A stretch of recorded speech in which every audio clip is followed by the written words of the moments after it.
ஒரு மசாலா ரெசிபி தான் நம்ம பார்க்க போகிறோம். அதுக்கு தேவையான பொருட்கள் என்ன அப்படின்னா, வெங்காயம், தக்காளி, மஞ்சள் பூசணி. நீங்கள் வெள்ளை பூசணியும் எடுத்துக்கலாம்.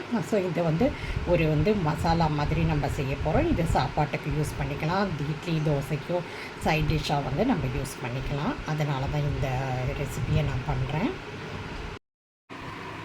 இதுக்கு ஒரு கடாயில் கொஞ்சமாக எண்ணெய் ஊற்றி கடுகு போட்டிருக்கேன். கடுகு வெடித்த பிறகு வெங்காயம், தக்காளி இதை போட்டு நல்லா வதக்கிக்க போகிறோம்.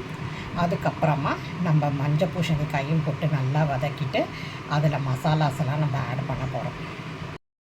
வெங்காயத்தை போட்டு நல்லா வதக்கிக்க போகிறோம். இது நல்லா வதங்கின பிறகு நம்ம தக்காளியை போட்டு வதக்கிக்க போகிறோம்.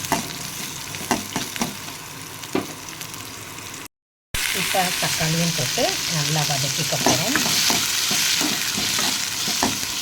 இது நல்லா குழைய வதங்கணும். அப்போ தான் இந்த மசாலா டேஸ்ட்டாக வரும். ஸோ அதனால் நல்லா வதக்கிக்கணும் குழையிற வரைக்கும். இப்போ உப்பு போட்டுக்கலாம் இதுக்கு. அப்போ தான் சீக்கிரமாக வதங்கி வரும். இப்போ நல்லா தக்காளி வெங்காயம் வதங்கி வந்துருச்சு. இப்போ நம்ம மசாலாவை ஆட் பண்ணிக்க போகிறோம்.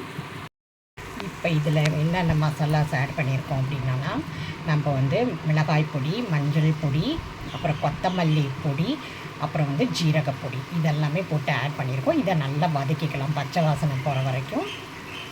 இப்போ இந்த பச்சை வாசனை போன பிறகு நான் இப்போ கட் பண்ணி வச்சுருக்கேன் இந்த மஞ்சள் பூசணிக்காயும் போட்டுக்கலாம். அப்புறமா திட்டமாக தண்ணி ஊற்றி இதை வேக வைக்கணும். ரொம்ப தண்ணியெல்லாம் ஊற்றிடக்கூடாது. அப்போ தான் மசாலா மாதிரி இருக்கும். இல்லாட்டி குழம்பு மாதிரி கிரேவி மாதிரி ஆகிடும். அதனால் திட்டமாக தண்ணி ஊற்றி வேக வச்சுக்கலாம். இப்போ திட்டமாக தண்ணி ஊற்றிருக்கோம். இதை மூடி போட்டு வேக வைக்கலாம். இப்போ நம்ம மஞ்சள் பூசணிக்காய் மசாலா ரெடி ஆகிடுச்சு. அதை ஒரு பாத்திரத்துக்கு மாற்றிட்டு கொரியாண்டர் லீவ்ஸை வச்சு டெக்கரேட் பண்ணோன்னா பார்க்குறதுக்கு ரொம்ப அழகாக இருக்கும். இது பார்க்குறதுக்கும் டேஸ்ட்டாக இருக்கும்.